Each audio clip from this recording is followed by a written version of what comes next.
Hi hello friends, welcome back to media talks. நான் உங்கள் மௌனிகா. இன்றைக்கி எபிசோடில் வந்து பார்த்திங்கன்னா முக்கியமான விஷயங்கள் நம்ம பேசியிருப்போம். ப்ரீவியஸ் வீடியோவில் நம்ம விஜய் காவிரியோட அந்த ட்ரீம் அது விஜய் காவிரி கிடையாது, காவிரியோட ட்ரீம் வீடியோ வீக்கா சீன்ஸ் ஆஃப்டர் ஏ லாங் கேப்க்கு நம்ம பார்த்த ஒரு வீடியோ, அதுக்கு பார்த்த ஒரு சீன். அடுத்ததாக வந்து பார்த்திங்கன்னா நம்ம காவிரி ஃபேமிலியாக நிவின் வந்து வீட்டுக்கு கூப்பிட்டு போயிருக்காங்க இல்லையா. ஸோ அந்த இடத்துல வந்து பார்த்திங்கன்னா நிவின் அவங்க அம்மா கிட்ட ரொம்பவே வந்து ஸ்ட்ராங்காக இது எல்லாத்துக்குமே காரணம் நானும் ஒரு வகையில் இருந்துகிட்ருக்கேன்.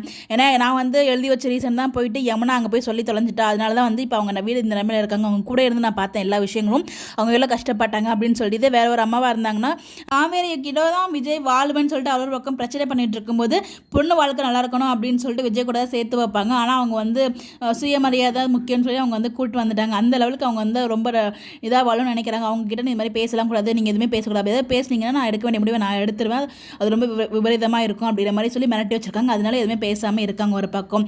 இன்னொரு பக்கம் வந்து பார்த்தீங்கன்னா நம்ம விஜய் அந்த ஃபோட்டோ பார்த்து ஃபீல் பண்ணிட்டு இருக்காரு. எங்கடி இருக்க, எங்கடி போன, இப்போ நீ அங்கே ஃபீல் பண்ணுவில்ல அப்படிங்கிற மாதிரி அந்த சீன்ஸில் அந்த வருஷம் எங்கடி இருக்க அப்படிங்கிற மாதிரி நல்லா இருந்துச்சு எல்லாம் பார்க்கும்போது. இதுக்கப்புறம் ஃபோன் பண்ணி ட்ரை பண்ணுறாரு, பட் ஆனால் சுவிச் ஆஃப் பண்ணிட்டு நீ சொல்ல வேண்டாம், நீ எங்கே இருக்கியோ கண்டிப்பாக நான் உன்னை தேடி வருவேன் அப்படிங்கிற மாதிரி வந்து நம்ம விஜய் சொல்லி டயலாக்லாம் பேசிகிட்டு இருந்தார்.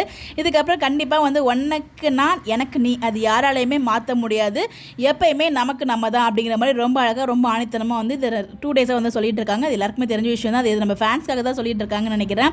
ஸோ யார் வந்தாலும் எங்களை பிரிக்க முடியாது அப்படிங்கிற மாதிரி சொல்லிட்டு இருக்காங்க. ஸோ ரொம்பவே நல்லா இருந்துச்சுங்க இன்றைக்கி எபிசோட்ஸ். ரொம்ப நாளுக்கு அப்புறம் வந்து ஒரு அழுகாட்சி இல்லாமல் பார்க்க முடியாமல் நான் ஃபீல் பண்ணேன். நீங்கள் என்ன ஃபீல் பண்ணுங்க சொல்லி கமெண்ட் பண்ணுங்க.